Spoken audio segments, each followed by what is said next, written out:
Rachel, girl, I only got one word for you. Run.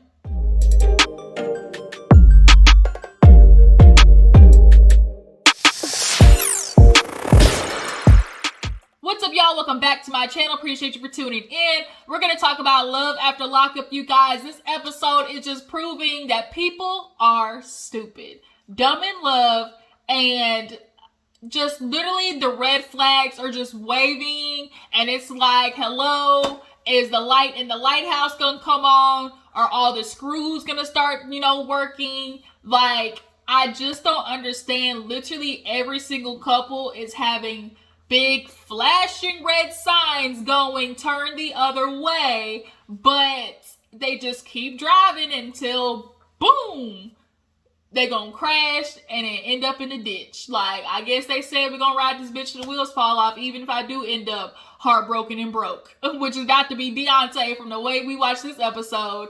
But let's go ahead and get into everything. If you're new to my channel, appreciate you for tuning in. All my jujus, my whole juice box crew, y'all know what it is. Everybody, go ahead and hit that like button, comment in the box down below. Let me know how you feel about the episode, and let me know if there's anything that y'all would expect more from my channel. I'm definitely thinking about expanding, doing a little bit more on my channel. I want to kind of do a travel vlog. I'm getting ready to go to New York in September, so I'm thinking about taking you guys on that kind of like, route with me, to go see my dad and my stepmom, who's a hoot, y'all. She is funny. So I'm thinking about doing that. Also kind of doing maybe food videos, try videos and stuff like that. So drop it in the comments and let me know if you guys would be open to that. I definitely want this channel to be not just about reviews and stuff like that, but, bring my family into it and stuff like that. But yeah, drop it in the comments, let me know. But let's go ahead and get into Love After Lockup. So we opened up the episode with Stan the man. Stan got his homie coming over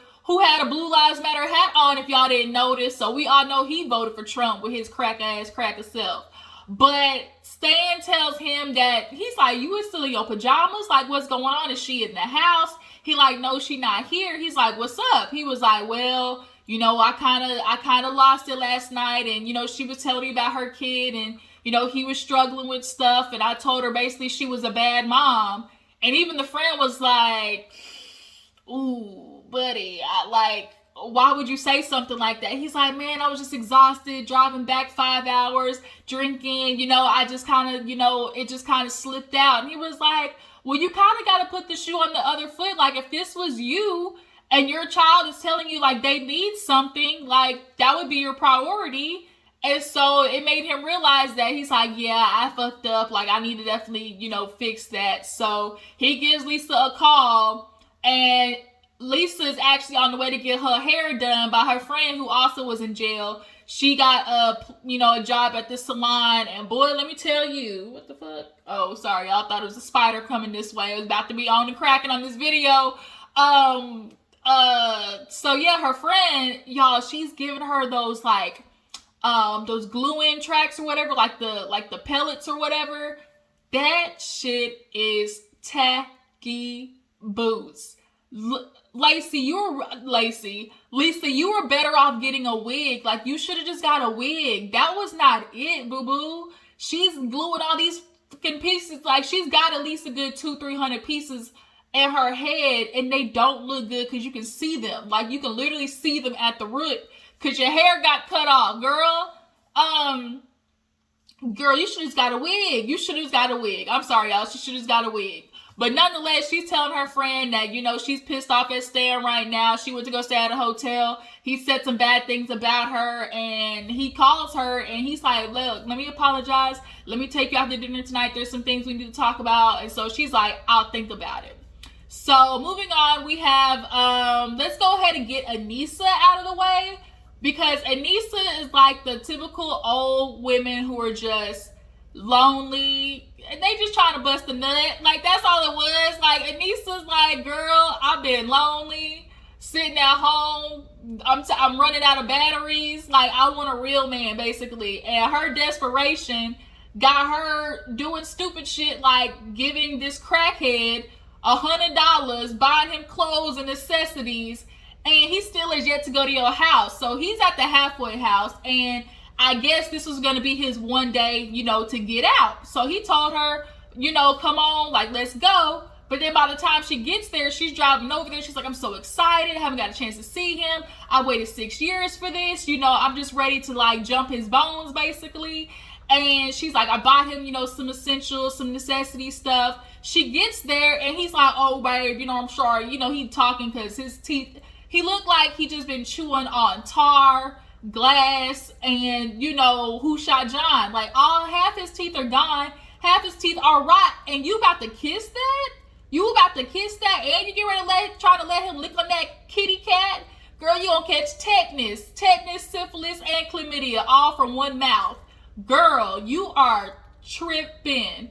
And the fact that he said he was spending it on that heroin, I think he said he spent it on heroin. So them needles, he definitely looked like the type of dude to reuse needles. He got all types of disease all running through his blood and veins. You get ready to try to swap saliva with that man. Girl, you're gonna wake up, your whole damn lip gonna be blue and purple. Girl, fuck out of here with that. But nonetheless, she gets there. He's like, oh, you know, baby, I'm just so sorry, you know.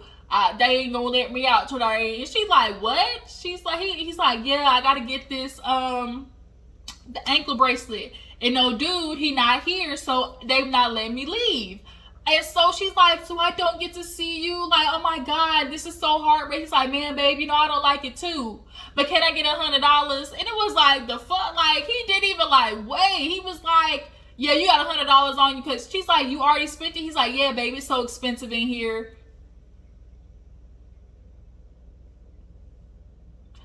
Anissa, ma'am. So he's like, yeah, just, you know, she's like, can I even give you the box of stuff? And he's like, no, you got the, you know, the security guard say nobody can come in. You got to leave it on the picnic table and, you know, then I'll be able to go pick it up.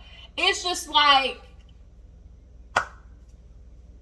ma'am, I mean, you too old. You supposed to be older and wiser. The wise is not kicking in yet. You're not firing on all cylinders when it comes to a man who is clearly an addict that I'm pretty sure you're aware of. Is she not aware of him not being an addict? Like, I could have sworn she was. So you're giving him, the way he's like, oh my God, baby, I'm so sorry you can't make it. Can I get $100 though? Like, ma'am. I guess you got a good pension or, you know, the government taking care of it. I don't know what it is, but yeah, she gave him that stuff and she mad because she's like, damn, I wanted to have sex. Like, she was like, she's tired, y'all. She wants some meat. She wants some of that ding ding. She wants some of that ooh punani. Not punani. What's the word I'm looking for? A little bit of razzle dazzle. That's what it was. It's like she want a little razzle dazzle. That's what she want.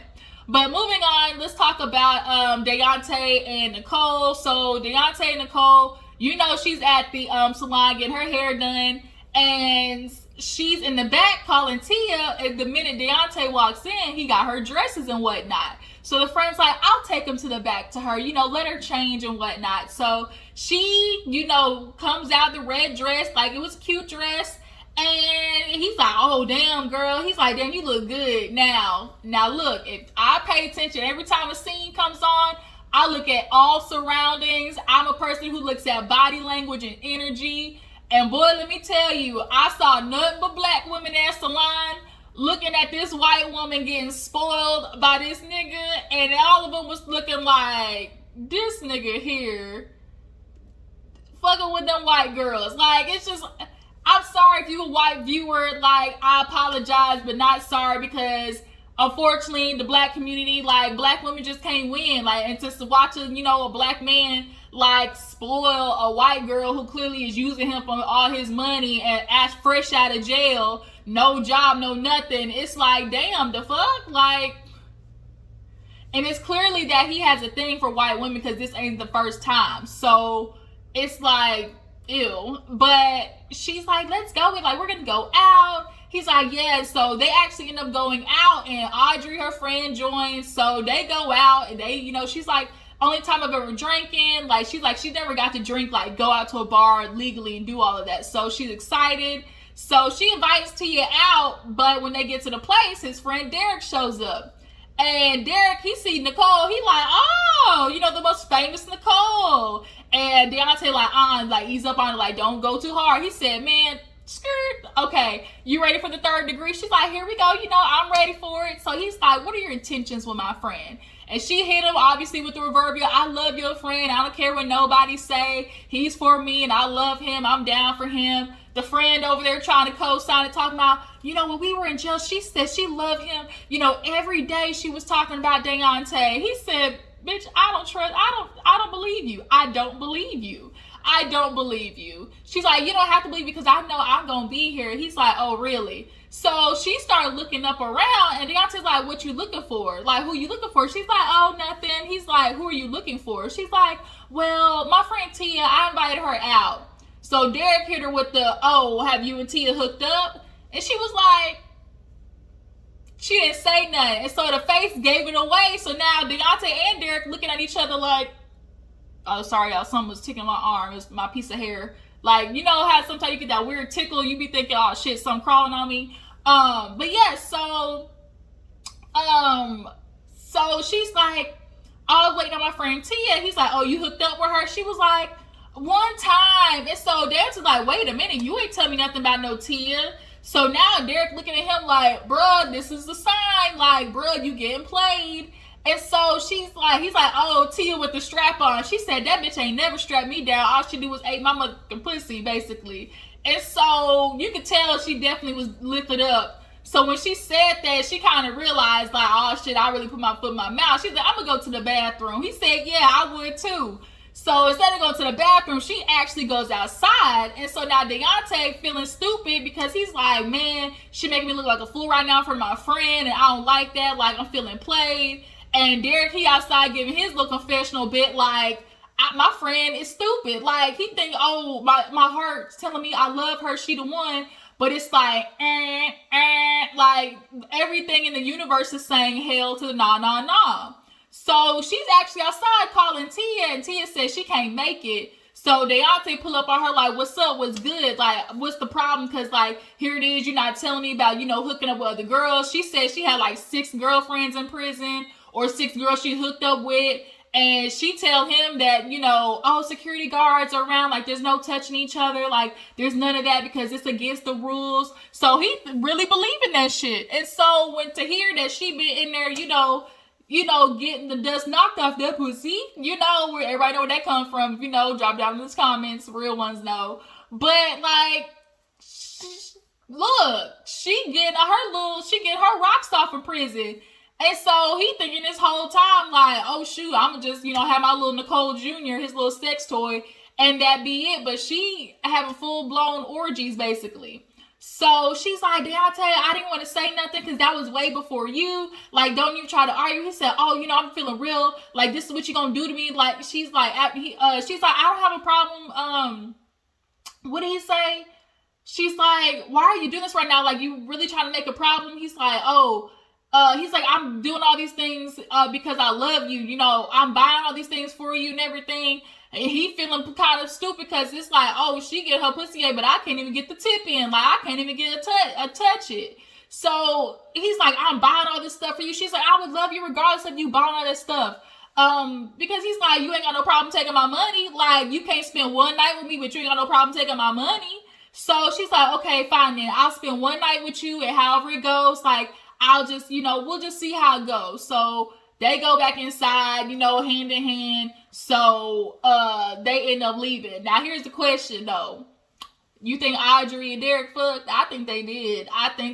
Because it just left them two. Like, Audrey definitely looked like she was trying to get down with the BBC.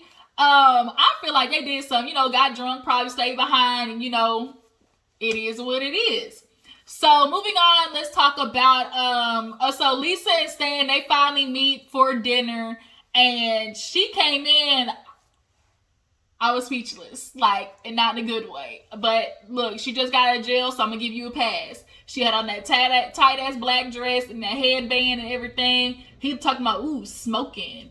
And so they meet up, and he basically is giving her the, oh, I'm sorry, I shouldn't have said that. I was drinking, I was exhausted, and I wasn't real considerate to you. And she's like, look, I got a family. You're going to have to accept that, and we're going to have to figure out a way to integrate it. He wasn't worried about nothing. Basically, he's like, look, babe, I love you. I love the hair.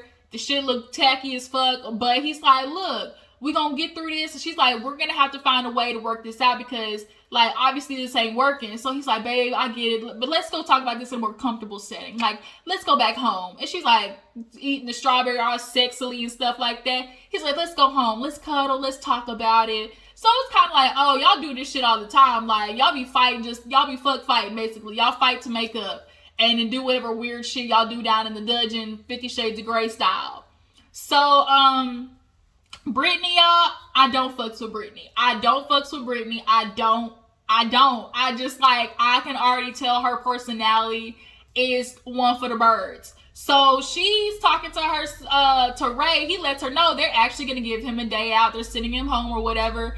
And she has yet to tell her family, like, oh, he's actually paroling at the house. The only one who knows is her sister. So she's getting ready. She's like, oh my God, I'll be there to pick you up. Like, I'm picking you up, right? He's like, yeah, be here between 7:30 and 8. So she's like, I'll get there at 7. So the next morning, her sister's getting her makeup ready and everything. She's feeling like, I'm so excited. Like, who doesn't want their man to be stuck at home? She's like, he can't go nowhere. And it's like, ma'am, like, you've tried to have your own little sexual prisoner, basically. Like, I don't think this is how it works. People got to be there on their own free will. And her saying shit like that just really makes me feel like she wants a man who cannot be as established as her because of her insecurities. She's a very insecure woman. Even though she comes off as this strong personality and stuff like that, she's very insecure. She's got him with a password on the phone that she knows. She's checking his social media, although this nigga is in jail. Like, she is going to be hell on earth when it comes to him. And she's already talking about, oh, I just can't wait for him to get out. We're going to get married as soon as possible and have kids. It's like, ma'am, you don't know this man. Even, like, y'all have people who date people in jail. It's like, oh, we've been together for 4 years. Bitch, no, you haven't. You've talked to him for 4 years, but you have not been with this man. You don't know what he's like. You don't know if you can trust him. Like, it's just, like, so baffling to me. So she is, like, hoping her sister don't tell the family. And the sister over there, I'm sure thinking in her head, my sister is dumb as hell.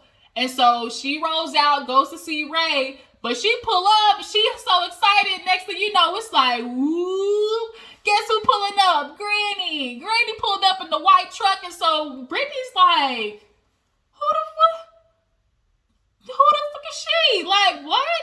So she get out of the car, she trying to figure out ASAP why she here, because he told her, it's just gonna be you. And Granny, I'm sure Ray might have told his grandma, but the grandma's like, you know how old people are. It's like, I don't care what you say. I know what I'm doing. I'm coming to pick up my grandson because I haven't seen him. And I do think Brittany's being very selfish, which is another reason. It's like, you're not the only one who, like, lost something. His family, mom, dad, grandma, and he's told you he's super close with his grandma. Like, why are you not giving him that time? Like, they miss him too. Like, you miss him only because you lonely and you want some dick. They miss him because they've raised this boy, fed him, clothed him. Like, girl, you do not have any authority or any type of place in this hierarchy because you not being grandma. I guarantee that much. You might got the wop, but I guarantee when grandma say, Ray, get your ass in this car, he getting in that motherfucking car. Period. So, last but not least, y'all, finished up with Daonte and Nicolle. So he actually goes, home. They go home and everything, getting all sexy and whatnot. He, as he said, you waking up the monster. So she ain't having sex with him though. So he actually go in his room, pull out that nasty ass dishwash sex toy, talking about, well, I guess I'm gonna have to do with this tonight. And so Nicolle goes in the room, it's all lit up and everything. And she called Tia. She said, Tia, it was not Tia, Zach, her ex Zach. I've been drinking, and girl, I've been drinking a little bit. I've been drinking. That's what she hit it with.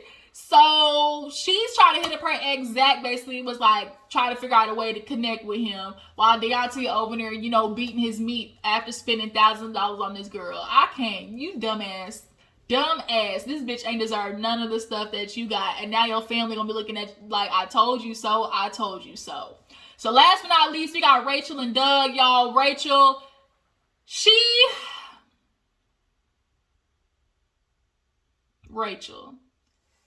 Doug just got out and is already breaking the rules. I understand it's for the purpose of seeing his dad, but it's like, why can't you just go on a day that you have time? You had to go out on the weekend. Like, I get it was Father's Day, but like, it wasn't necessary. Like, your family would much rather you actually be out than you try to go on there on a day that you can't and get sent right the fuck back in. Like, so he's like, I don't care. Like, you coming with me or not? So she gets drugged along to see the family. He's talking about his family history. Like, there's so many of them. They grew up on welfare. Like, he don't even know how they made it, but, you know, they had each other. And so Rachel has been around, you know, the family, and actually took Dougie from the sister, who we later end up in the episode realizing she ain't shit. So they get there, and Rachel and Dougie get out first, and then finally Big Doug comes out. It was like, what's up, old man? And the dad is so happy because he's like, I didn't even know if I was going to be alive to see my son. He's got like liver or kidney failure or something like that. So it was super, you know, enlightening to him, and everybody was having a good time. And, you know, Rachel's riding on a moped with him, and, you know, Doug is like talking to dad about how, you know, Rachel's been a godsend. He's like, don't fuck this up. Like, you got a good one. You know, they love her. You know, he's like, man, I'm not. Like, you know, I want to stay out. I want to be here for you. You know, I don't want to mess this up. Rachel, you know, she's got a good place. Basically, he's feeling like he hit the lotto because she's taking care of him at every edge. And so all of a sudden, Ashley, I think it's Ashley, the one that took the son, or Ashley was the one calling out the other sister. But I think it was Ashley who was like, oh, you want to hear what your son wrote? I found his letters. And little Dougie was like, no, shut up. Like, don't say nothing. She's like, what? He was like, no, let me hear it. He's like, I would never talk to you again. And it's shit like that adults do that, like, you don't understand. You're forming a child to believe like their feelings don't matter. Your child's feelings matter. Or like whoever the kid that you're taking on, like, their feelings matter. What you were feeling was you were salty because you found out that your nephew was not, you know, acting the way you liked, or like he wasn't feeling the environment that he was in. You felt some type of way and you wanted to get back at him because your adult self cannot handle the fact that you knew you were not a good parental figure to that boy. So now she's like, oh, he's talking about how hard his life is and nobody cares about him. And it's like, why would you put him on blast like that? I'm sure your other kids feel the same exact way. And then the other sister's like, Dougie, you don't know what it's like. Like, she was not good to him. Like, you see what she's doing now. She disrespecting him. He's like, shut up. Like, she being hard on him because she want the best for him. You know, she ain't disrespecting him. She just being hard on him. No. Like, you need therapy too. Because he's like, well, she the only one who stepped up. She's like, I couldn't. Like, she had a felon at her house. So she can't, like, she would have took him, but she can't. And the fact that the sister knows, like, is aware of what that other sister's like that was taking care of Doug, I'm sure she was very much emotionally abusive to that boy. Here it is. I'm taking in a kid that probably puts on more financial strain. She doesn't want to deal with his emotions. Like, the boy had nobody. He had nobody. Your family's fucked up. His mama's fucked up out on the street, probably prostituting herself for some crack, and you in jail. The boy's entitled to a lot of the feelings that he has. And so he wrote them down, and for you to violate his privacy and then to say it in front of everybody because you can't handle the fact, like, honestly, Rachel, if anything, is a blessing in disguise for little Dougie. And the fact that she gave him up so willingly to Rachel, like, she gave him up and ain't asked if he's okay, does he need anything, like, nothing. So that, you can already tell what that was like for Dougie.